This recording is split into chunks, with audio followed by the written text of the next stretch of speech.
دوسرے دروازے۔ ہمارا 4 سالہ بیٹا صحت کے چند سنگین مسائل سے دوچار ہے، جس کے باعث ہم مقامی بچوں کے اسپتال کے باقاعدہ مہمان بن چکے ہیں۔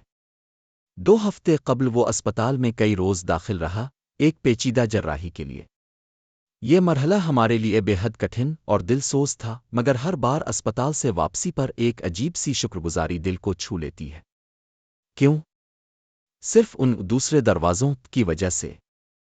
جب میں اسپتال کے طویل راہداریوں سے گزرتا ہوں تو ہر موڑ پر کوئی نیا دروازہ، کوئی نیا شعبہ نظر آتا ہے۔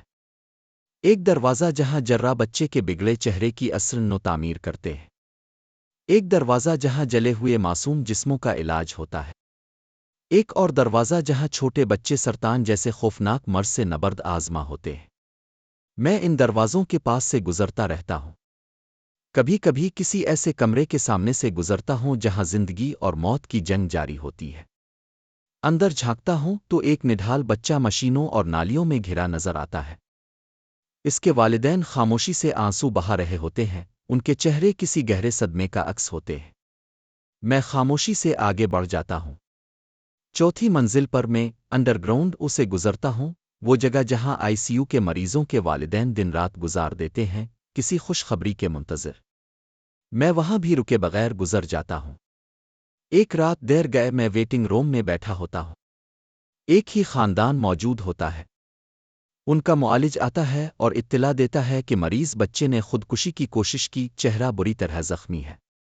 کم از کم 12 مزید آپریشن درکار ہے۔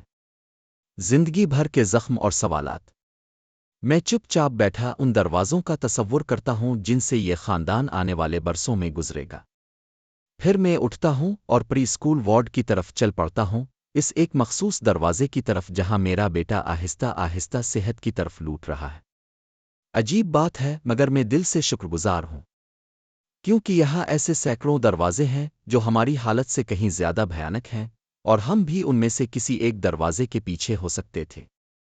جب تم ان دروازوں کو کھولنے کی طاقت مانگو جو تمہارے سامنے ہے، تو ان دروازوں پر بھی شکر ادا کرو جن سے اللہ نے تمہیں بچا لیا ہے۔